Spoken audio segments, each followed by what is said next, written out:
This program is about unsolved mysteries. Whenever possible, the actual family members and police officials have participated in recreating the events. What you are about to see is not a news broadcast.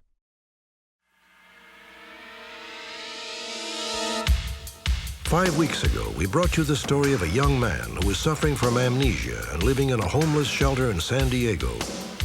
Thanks to you, our viewers, he now knows who he is and will soon be reunited with his family. Tonight, the dramatic conclusion to his story.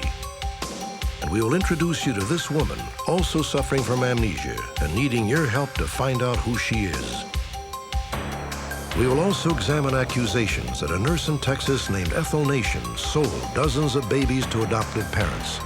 Two of those infants, who are now adults, would like your help to find their natural parents. And finally, with Halloween almost upon us, two tales of things that go bump in the night. During the Civil War, this building was an important outpost for the Union Army. Today it is a museum, and many employees believe some of the old soldiers never left. This building, an upscale restaurant known as the Moss Beach Distillery, also has a spectacular and intriguing past. Legend has it that during the Roaring '20s, it was a hotbed for loose women, bathtub gin, racketeering, and mobsters. Over the years, eyewitnesses recount a series of strange happenings right here in the distillery. Eerie sights and sounds that, no matter how hard you try, cannot be explained. Some believe that the ghosts of the Roaring '20s are still here today, brewing up spirited mischief to make a fascinating and chilling unsolved mystery.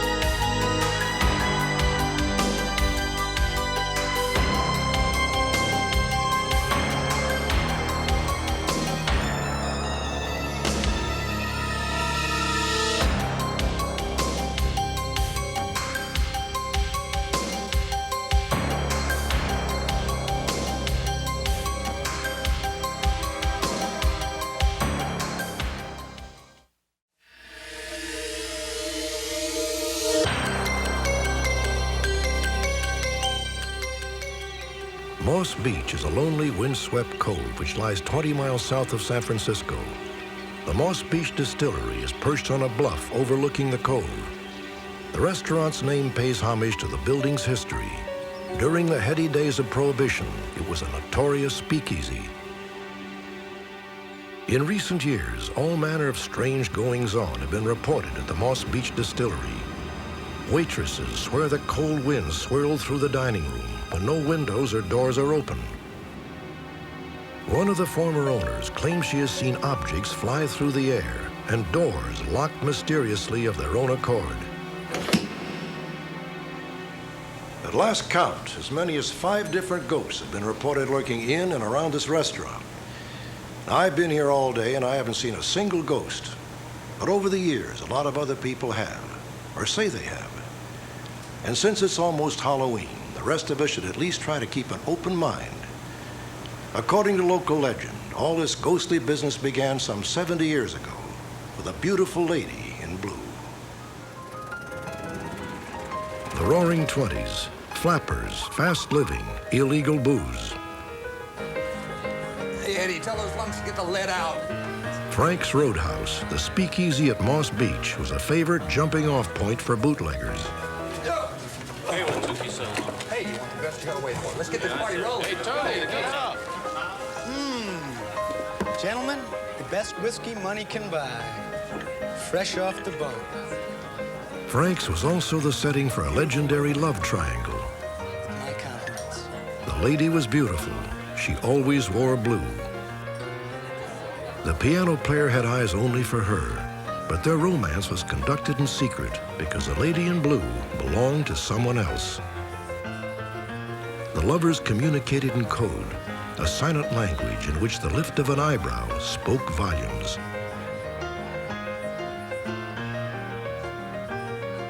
The lady's husband was a bootlegger, and that night she made a serious mistake. Unaware that he would soon arrive, she signaled the piano player to meet her on the beach.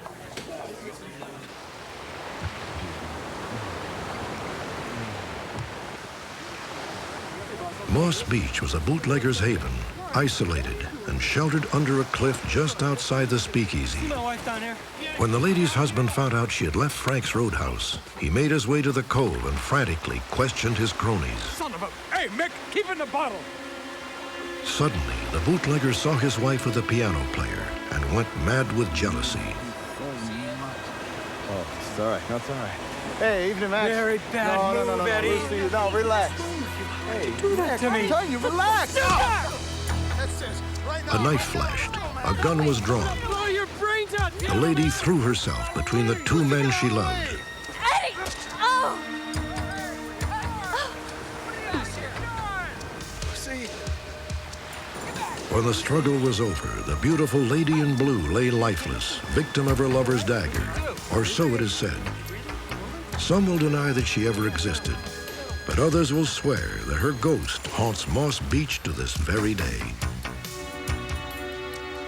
Believers claim that just as the Blue Lady once held court inside the speakeasy, her spirit now pervades the restaurant, breathing a chill wind down the necks of women she sees as rivals. Moreover, some employees swear that she calls out their names seductively when they are all alone in the dining room. Brian.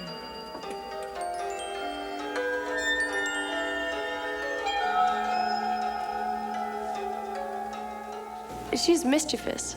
A lot of pranks will happen, a lot of things will go on, but I don't think that any of it is malicious. I don't think that anything is supposed to be hair-raisings and you running out of a building or anything else like that. She's good. She seems to be a kind soul, nice spirit. It just still sort of amazes me that she still is there and still playing tricks on people. You know, every time I come back and talk to someone, they give me the list of all the things that she's been doing. When Pat and Dave Andrews owned the Moss Beach Distillery, their family lived on the ground floor.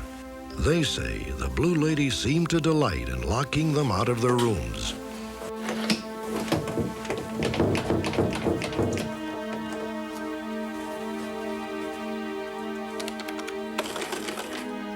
Pat also says that the Blue Lady liked to play other tricks, especially late at night when Pat was all alone in the restaurant office. My checkbook lifted right off the shelf above my head and sailed around, and kind of slowly around in this small room. And I just told her to put it back, and it went right back onto the shelf.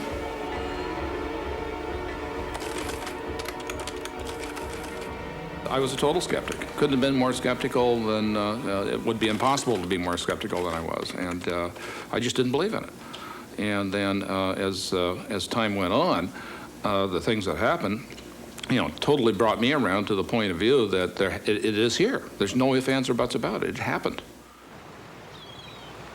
On the cliff outside the restaurant, some neighborhood children once claimed they saw the Blue Lady, but she seemed to be a very different kind of ghost. Not the playful spirit who dwelled indoors, but one with a somber demeanor, concerned for the children's safety. Children, please, please listen. Go back. Go away. It's dangerous. Please, listen. Hurry. The housekeeper of one of the restaurant employees believes she has met the same spirit, and that it is definitely not the two-timing flapper of popular legend. The first time I see the Blue Lady is one night. I am very sick. I have cold, I have fever.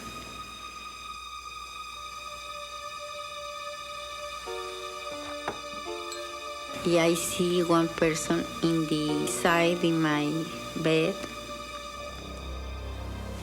¿Tú eres Consuelo? Sí, yo soy Consuelo. Quiero hablar contigo porque tú tienes algo mío. No sé, no tengo nada tuyo. Estoy hablando de mi música.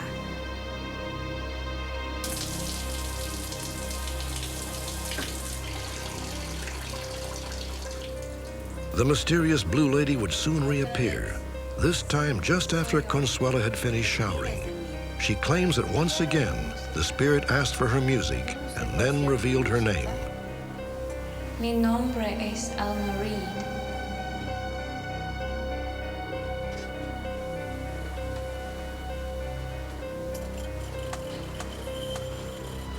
The name Alma Reid conjured a dim memory from Consuela's childhood.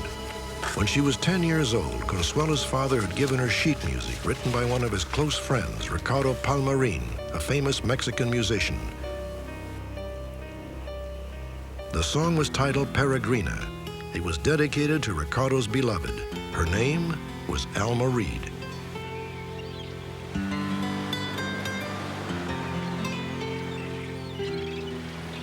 According to Consuela, Alma Reid and Ricardo Palmarin were star-crossed lovers. Alma was already married to another man when she fell in love with a handsome musician. Legend has it that in 1927, she walked into the sea, preferring death to life without her beloved Ricardo. Some say she drowned herself off the Northern California coast, not far from Moss Beach.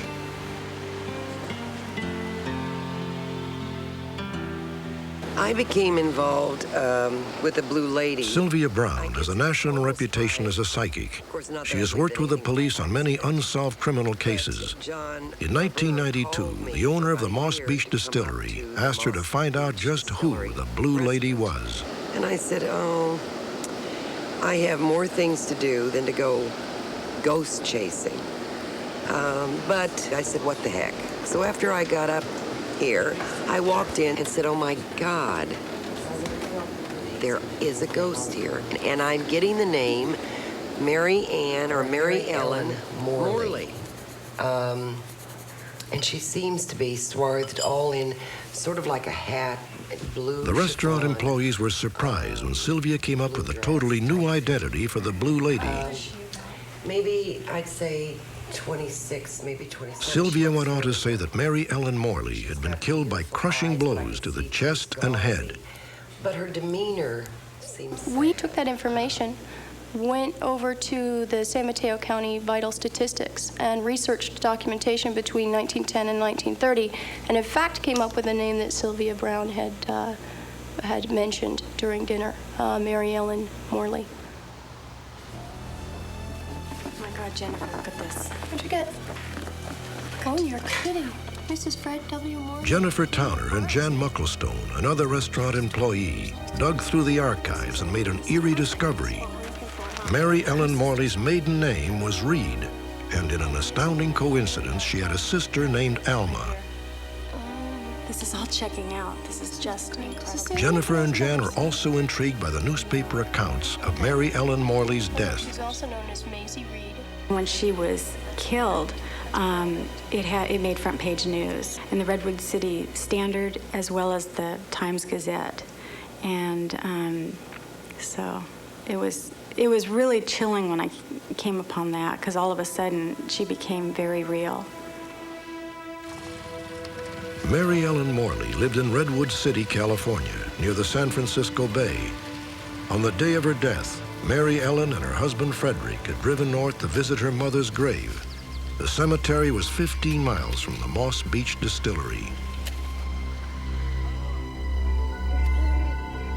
Returning home on the Bayshore Highway that same night, Frederick lost control of his automobile. It overturned, and Mary Ellen was trapped in the wreckage. You all right? The car. It's heavy. Get it off me, please. Wait. I'll get you out. Okay.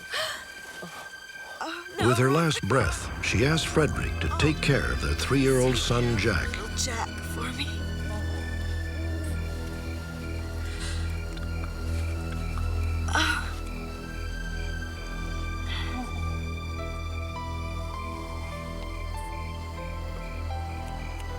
When Frederick Morley heard a car, he frantically ran for help. But in the end, he could do nothing to save his wife. The injuries she suffered were crushing blows to the chest and head, the exact injuries described by Sylvia Brown. You You say that you're very tired. The owner of the distillery called Sylvia Brown back to the restaurant for a seance. Because you've been walking so long. So cold, so tired. Sylvia claimed that Mary Ellen Morley's spirit was weary from searching for Jack, her son. Hannah Elder. Incredibly, Sylvia also says she saw 3 other spirits with Mary Ellen. A beautiful blonde named Anna Philbrick, her dashing lover, John Cantina, and Hannah Elder, a Mennonite woman. As the seance came to an end, Sylvia said Mary Ellen warned there would soon be a fire at the restaurant. Concerned. Is that what you're saying, Mary Ellen? 4 or 5 days later, after this, we had a fire here in the restaurant. We had to close the restaurant temporarily. And that was really eerie. That was kind of scary. I've moved from a 1 on a scale of 10 of belief to somewhere in the neighborhood of an 8, I would say, and a 10 with regard to my blue lady. I'm convinced she's here. Does the spirit of a beautiful blue lady really haunt the Moss Beach distillery? If so, who could she be? Most people now believe she is Mary Ellen Morley, the young mother who died in a tragic car accident. Others swear that the blue lady is Alma Reid, the ill-fated lover of Ricardo Palmerin. A few still hold with the original legend of the beautiful flapper who romanced a piano player at Frank's Roadhouse. Perhaps all 3 women haunt Moss Beach. Perhaps the Moss Beach distillery is not only a watering hole for humans, but a gathering place for spirits as well. When we return, a tale of a haunting from a different era. Some say that spirits from a civil war have taken up residence in the Drum Barracks Museum.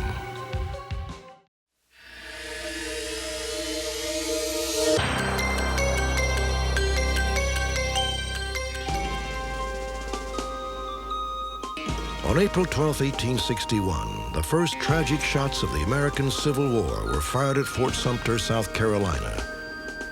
Over the next 4 years, the battle raged along a 1,000-mile front. Though most of the fighting took place in the southern states, the Union war effort eventually spread across the country, all the way to Wilmington, California.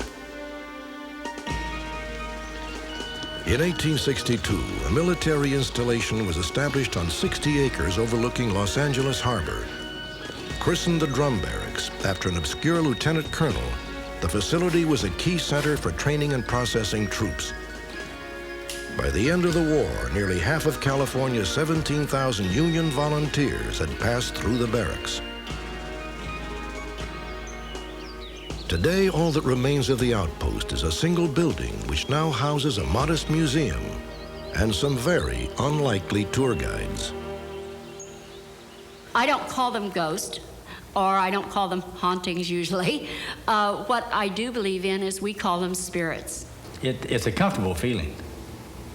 They don't bother me, and I'm very comfortable here with them. You can lock the rooms. At night, I do. I make a check, in fact, very religiously. I check all the rooms. They're locked, the lights are off, the shades are down. And you come here at 8 o'clock in the morning, and the light in the parlor jolly well might be on, and then again it might not, but the shades may be up.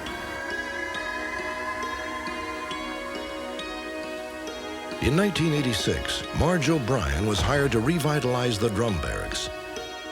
The museum had fallen into disrepair, despite being declared a historic landmark in 1963. It was very dark, very sad feeling as you walk through. And it was just kind of a building, just kind of standing here saying, help me. Over the next few months, Marge and a team of craftsmen and volunteers worked diligently to overhaul the museum. The officers' lounge was faithfully restored and new displays were installed. The old building was coming back to life, in more ways than one.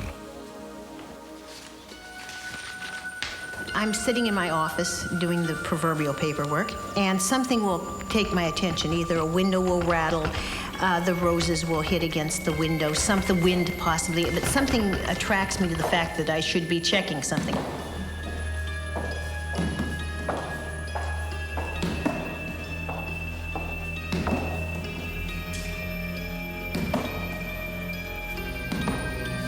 I will walk over to the parlor. 9 chances out of 10 when I have this feeling and I open the door, more likely than not, the lights on the table are on. Most times, I will walk up the stairs and check the gun room. Very often, that too has the lights on and the window blinds open, even though they have been closed and down. Because the rule here is that after every tour, you pull the shades down, turn off the light, and lock the door. Never thought much about ghosts. I've never inquired about it, never tried to speak to the dead, never got involved. Even when I first came here, I took it very lightly. Forrest Neal was always a skeptic when it came to ghosts and the like, until the summer of 1989. It was on a Monday morning, museum being closed. I'm here by myself. And I heard someone walking in one of the hallways.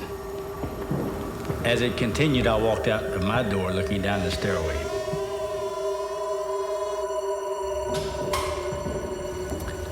I proceeded down, knowing that someone was probably in the gift shop hiding, waiting for me to leave.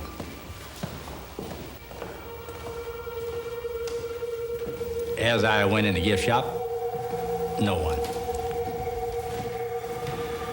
When I opened the bathroom, I expected for something to happen. And there was no one in the bathroom.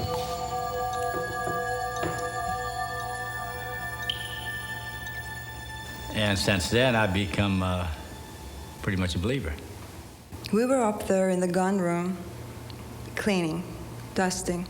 My group. Yasmin works with volunteer groups who assist in the museum's upkeep. In 1991, she too began to believe that the drum barracks might in fact be haunted. I think we're done for the day. Let's go. I put down the blinds and turned off the light and locked the room and left. Came downstairs and left the building. There was nobody around. You will be back Friday, won't you? Yeah, sure. What time? 10:30. The silver needs polishing. Okay, we'll do that. When I looked up, I saw the blind and the window that we were working went up really slow. Did you just see that? What? The blind went up by itself. It gave me the impression as if someone was holding it, someone was doing it. To me, a ghost was like Casper the Friendly Ghost or some movie or something, I guess, one doesn't believe it until they actually are really convinced. Fred Duran is an exterminator for the city of Los Angeles, and the museum is among his regular stops. On one visit in particular, Fred got all the convincing he needed. As I got into the kitchen that morning, I heard some footsteps behind me, and I thought it was the caretaker. I need to get some water. Yeah. And I didn't pay any attention to it. Have you seen Maria? No, I haven't seen her. As I turned around, there was this guy there. And I thought it was kind of odd because he was in a Civil War outfit. And I thought it was the caretaker that lived there. So as I was going out towards, the front of the building to go out towards my vehicle, and then I saw the caretaker there and the workmen also. And I just asked him, I said, hey, the guy that lives here takes his job seriously. And they said, you saw the captain's ghost. And I said, oh, come on, guys. And they said, no, you actually saw the captain's ghost. If Fred said he saw it, he saw it. I have no doubts in that. Fred's a very honest man. My reaction is, I wonder why, at this point, what the reason was at this point in time, why he had to come now, and why to Fred. This was the hallway I was talking about, Barbara. Marge O'Brien became determined to find out who or what had taken up residence in the drum barracks. In 1991, she asked Barbara Connor, an internationally recognized psychic, to visit the museum. Very different. Oh, this is the parlor. She says, we seem to have some creaks and groans, and I thought, right away, mentally, I thought to myself, oh, it's an old house, it's just settling. And I said, well, I've never done it before, but sure, I'd like to come out. So we came out and started to go through the barracks. Often when I come in, the light is on. According to Barbara Connor, the drum barracks was teeming with ghostly activity. In the officers' lounge, she claims to have encountered several spirits. 2 were playing cards. Another stood by the window, peering through the curtains. But one phantom seemed more forceful than the rest. He looked at me, and he says, I want this chair closer to the fireplace because I'm cold. And I was telling Marge, I said, this gentleman that's sitting in this chair here has a foot that is, his boot is too tight for him. What was interesting is my research showed that Colonel Curtis, who was the commander here the longest, had frostbitten his left foot when he was fighting Indians up in Washington. Right around the ankle, above where the nerve endings were, was a great deal of pain, which he suffered much of his life. He would wear a boot that was a size smaller so that he could have more control of that foot, and he dragged it. There is no way Barbara could have known that when she walked into the room. I had just started to uncover this research. Upstairs, Barbara Connor continued to have visions, which seemed to explain some of the strange noises Marge and the staff had grown familiar with. There's a little boy sitting here. He's bouncing a ball back and forth. I told Marge, I said, there's a little boy here, and he's throwing the ball up against the wall. And she goes, that's what that is. And I go, what? She says, well, we've heard this thump, thump, thump, and we couldn't figure out what it is. And I said, well, that's it. He's throwing this ball up against the wall. And I said, if you want him to stop, just tell him to stop, and he'll stop. Now I'd like to take you into the storage room. I don't often... As the tour came to an end, Barbara Connor says she saw the specters of Colonel Curtis and his officers in a planning session. The colonel was standing there at the table, and when we came in, he looked at us. Then all of a sudden, he started looking in a box over on the side, like he left what he was doing and went over and started digging in this box, and he turned to me and mentally projected, he wants his award. He wants the award. He's trying to find an award. And I said, what award? And he says, I have an award. I want my award, and I want it on that wall. Well, I had never heard of a plaque before, and I don't remember anything ever hanging in that storage room. But I discovered later that when he left Washington, that Colonel Curtis did receive an award for his work with the Indians up there. And possibly that could have been the plaque. Commander Curtis, gentlemen, it's time to go home. Lights out. If you want them back on, that's fine with me.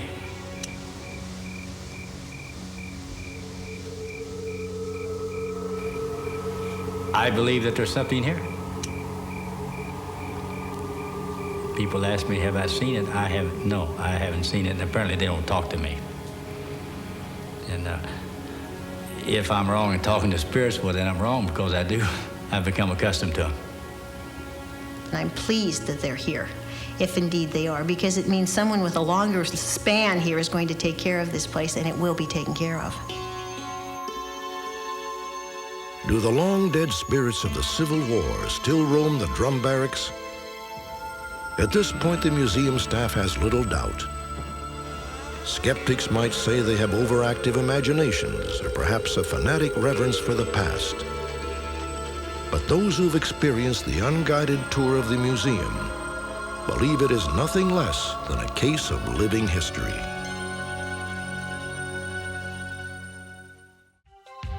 When we return, a young man and woman sold as infants by a nurse in Texas are searching for their natural mothers.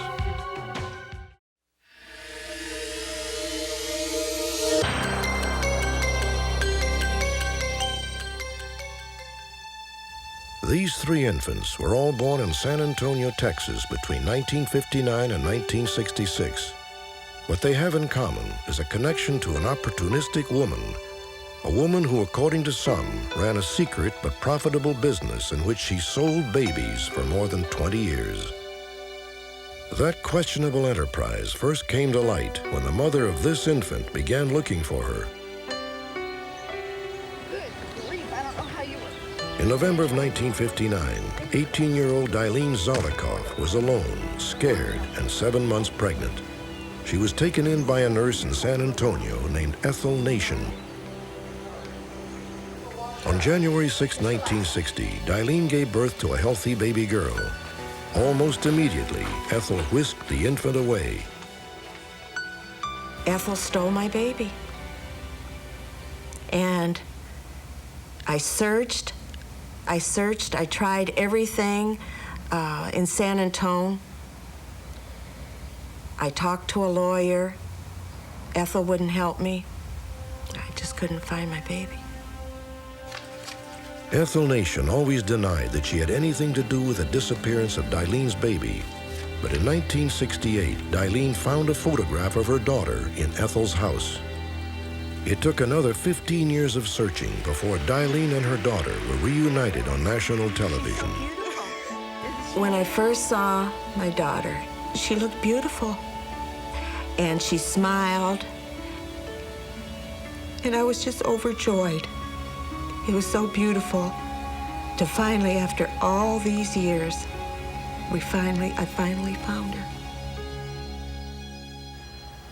While the story of Eileen Zolikoff and her daughter has a happy ending, the stories of 2 other young people who were sold by Ethel Nation are far from over. Perhaps someone in our audience tonight can help unlock the secrets of their past. Scott Mers was born in San Antonio in 1965.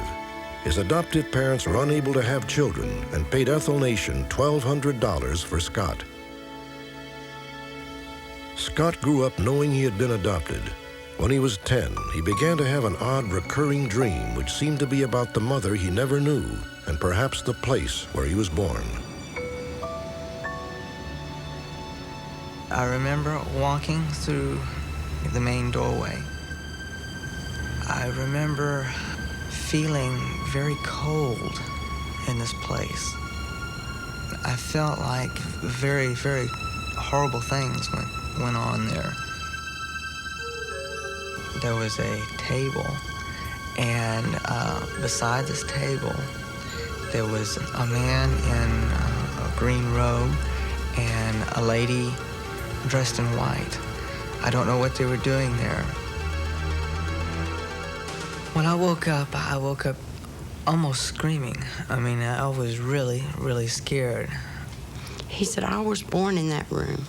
I was born in that room.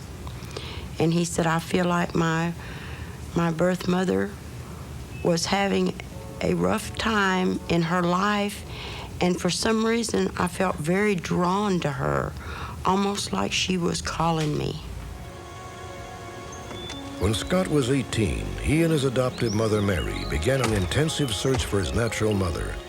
Scott's adoption records reveal few clues, so he and Mary paid a visit to Ethel Nation. She seemed really nice. She seemed like she wanted to help. Then, as the times grew on, it got worse and worse and worse. Miss Nation, I just need to ask you 4 more questions. Scott and Mary visited Ethel on 6 occasions. Come on in. With each visit, Ethel changed her story. Go sit down. At various times, she told Scott he had been born in 3 different hospitals, Well, but none of them had his birth records on file. They have no record of my being born there. Who said anything about Santa Rosa? You did. You must be mistaken. I never mentioned Santa Rosa. You most certainly did. The last time we came, you told Scotty he had been born at Santa Rosa. I sat right here when you said it. On the final visit, Ethel became angry and revealed what she said was the bitter truth about Scott's mother. Rosa, your mother didn't want you. Your mother had an abortion. Your mother was a slut. Your mother was a whore. And you want to know why she didn't have the abortion? Because it was too late. She told me that I was a bastard child, that all my mother was a slut, a whore, and that I should have no right to even look for her. So for me to go home and for me to stop looking for her. Scott and Mary refused to give up. They decided to visit yet another place where Ethel said Scott had been born, a community health center that in 1965 was known as the Woodlawn Clinic. And this is my son, Scotty. The very minute that we walked in, I was completely stunned. I couldn't even talk. This is it. The feelings that I got from this were just incredible. I mean, it was very of a morbid type feeling, but yet I felt like I had been there before. And everything that in this dream that I had back when I was 10 was coming true before my eyes. I was scared to death. He held on to me, I held on to him. We both cried all the way down the hall.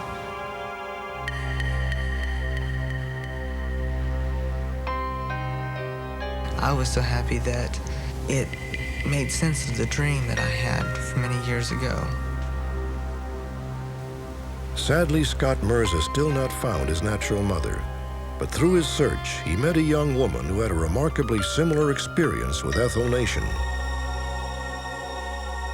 Dawnette Barker was adopted in July of 1966 by a childless couple from San Antonio.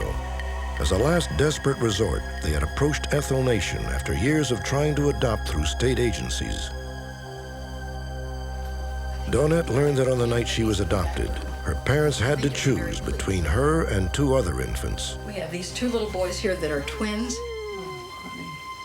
And this little girl over here. Now, of course, you have your choice, but I would prefer that the boys be kept together if that's at all possible. There were bassinets in there with children. I think there were 2 twin boys and myself. My parents didn't, because they didn't expect that things would happen so quickly, they just thought they were going to go to see the baby, but at that point, Mrs. Nations told my parents that they could go ahead and take me home that night. We can? Yes, absolutely. Honey. Is there a problem? Well, ma'am, we don't have the full 1,700. I thought that had been settled.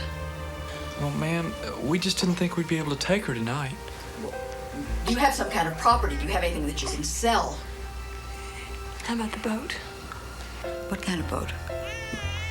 It's all right. We'll work something out. As payment for Dawnette, Ethel Nation accepted a 14-foot ski boat worth $1,700. You can go ahead and take your baby home. When she turned 18, Dawnette began to search for her natural parents. She found that her mother's name was listed as Gloria Cantu. The adoption papers had been notarized by Ethel Nation. What can I do for you this time? Dawnette spoke with Ethel Nation several times and was finally told the same story as Scott Mers. Your mother was a tramp. She didn't want you. She went there to have an abortion, but it was just too late to have one. I don't understand what's happening. I told you you shouldn't have been messing around with something like this. You should have left well enough alone. I really couldn't understand why. Or how she could say that. It hurt. There is no way of knowing how many babies were sold by Ethel Nation, who died in 1991. Scott Mers and Dawnette Barker now suspect that there may be dozens of other young people who, like them, will not be able to rest until they are reunited with their natural mothers. Scott Mers was born on August 5, 1965 in San Antonio, Texas. His mother's name was listed as Joyce Collier. She may have been 22 years old. Scott's adoptive mother, Mary, met her once and recalls that she was thin with dark hair and an olive complexion. Is Ethel Nation here? It's important for me to find her because there's a certain gap, a certain hole that's inside me that I want to fill. And I think the only way that I can fill this hole is to be whole myself. And finding my birth mother will do that. If she's out there and she is watching, I just want her to know that I don't want anything from her, and above all, I don't want to hurt her, or maybe it's something she's never told anyone, or who she's currently married to if she's married. But I don't want anything, no strings attached. I just want to know what happened and how it happened. I would never in any way want to hurt her. Dawnette Barker's birthday is listed as July 21st, 1966, but she may have been born weeks earlier. Her mother, Gloria Cantu, may have been 23 years old when Dawnette was born. both Scott Murs and Dawnette Barker Lucier may have been born in the Woodlawn Clinic in San Antonio, Texas. On the night of our broadcast, several viewers called our telecenter on behalf of Dawnette's birth mother, Gloria Cantu Martinez of San Antonio, Texas. A short time later, Dawnette spoke to her mother for the very first time and learned that Gloria had never intended to give her up, but had been tricked into signing the adoption papers. Dawnette was overjoyed to discover that Gloria wanted to see her as soon as possible. On November 9, 1992, Gloria flew to Washington, D.C. for a tearful reunion with Dawnette. For mother and daughter, it was an emotional end to 26 years of painful separation.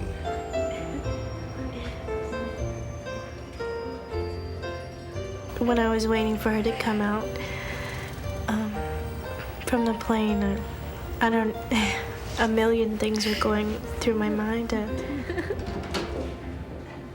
Just relief that it was over, that I was finally where I wanted to be after a long time of looking.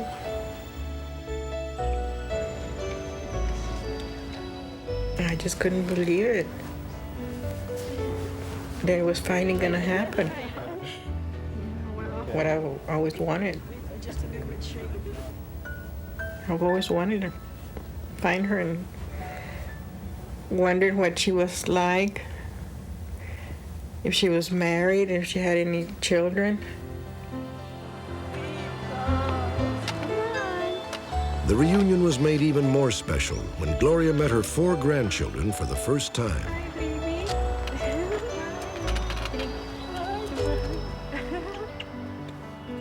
Dawnette's dream of having her entire family together had finally come true. This is Michael. How are you? This is Tyler.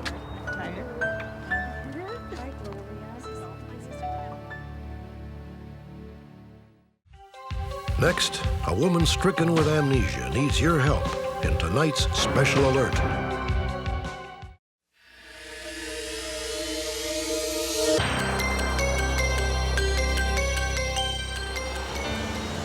Last month, we aired the story of a young man in San Diego, California, who had no idea who he was or where he had come from. In May of 1992, he had wandered into a local homeless shelter, apparently suffering from complete and total amnesia. Doctors were baffled by his memory loss. The only clue to his identity was a Boston library card which bore the name Pierre April. Update. On the night of our broadcast, a viewer in Canada called our telecenter to say that the young man had once worked for his wife and that his name is, in fact, Pierre April. Pierre soon learned that he has 2 sisters and that his parents live in Lachine, Canada, where his father practices medicine. The next day, they spoke on the phone for the first time in more than 5 months. It was a very emotional moment. And then I even had to tell him that I couldn't even trust him 100%, that I wanted a package with family pictures in it and with my birth certificate in it and anything else he could think of. And he said, okay, we'll send that to you. And then he said, do you remember your mom? And I said, no. And she was listening on the extension. And she burst into tears. A few days later, the packet arrived. Pierre sat down with his fiancée, whom he met in San Diego, and a friend, to get reacquainted with his past. It is strange to be told who you are and what you did. I'm someone again. And for quite a few months, I was nobody and nothing.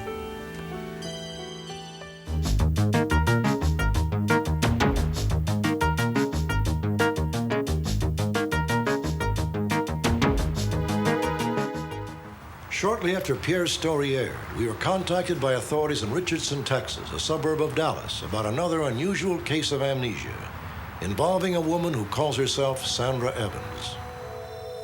Like there's a wall across my brain and it won't let me see the other side. Occasionally a snapshot comes through and I get a glimpse of a life before, but nothing solid, nothing concrete. On May 14, 1992, Sandra fainted in a Dallas area bus station and was transported to a local hospital. She seemed to be suffering from total amnesia, and the police were notified. I did receive numerous phone calls from around the United States, from law enforcement agencies and citizens in general, thinking that they may know who Sandra actually is. We did follow up on all of the phone calls we received, and we're not able to determine who she actually is. This photograph was taken the day Sandra was found. Initially, she could not remember her name, and she is still not sure that she truly is Sandra Evans.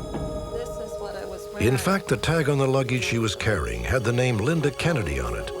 Sandra says the handwriting is hers, but is certain the name is not. The strongest clues of Sandra's identity are several photographs found in the luggage. There is one of Sandra as a bride.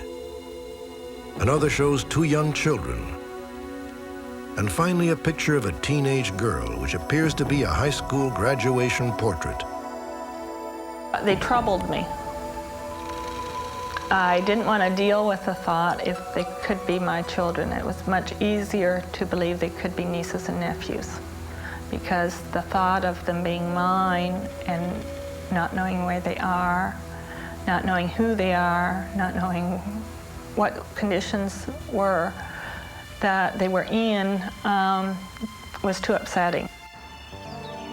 At this point, Sandra believes her amnesia is a result of some traumatic, perhaps violent experience, and she is haunted by a vague fear of both her past and her future. I am afraid of what I'm going to find on the other side, because something made me forget it. I am afraid that if I've had children, that they won't understand where I've been for the last 5 months. That if my mother must be elderly if this is doing something to her. Update. Just moments after this story aired in Canada, a viewer contacted authorities there and identified Sandra Evans as her sister Carol Ann Rozak of London, Ontario. Carol Ann soon learned that she is divorced and that the photographs found in her luggage were of her 2 sons, now teenagers, and her 13-year-old daughter. When I talked to my daughter, I asked her about things that we had done, and she said we did everything together. She said we were real close. In fact, the first time I talked to her, it was more like she was the mother and I was the daughter. She was so sweet. She was so excited to talk to me. Even though the information about her past did nothing to jog her memory, Carol Ann immediately began packing to return to Canada, where her children, her 4 sisters, and her brother would be waiting. On October 30th, 1992, a nervous Carol Ann, accompanied by friends she had made in Texas, arrived at the Dallas airport to board a flight that would take her back to her family 6 months after she disappeared. Oh yes, I'm happy to go home.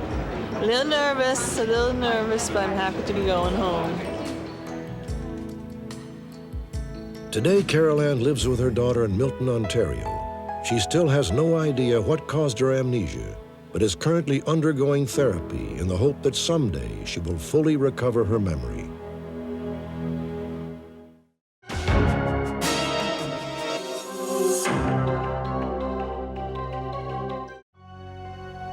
Join me next time. Perhaps you may be able to help solve a mystery.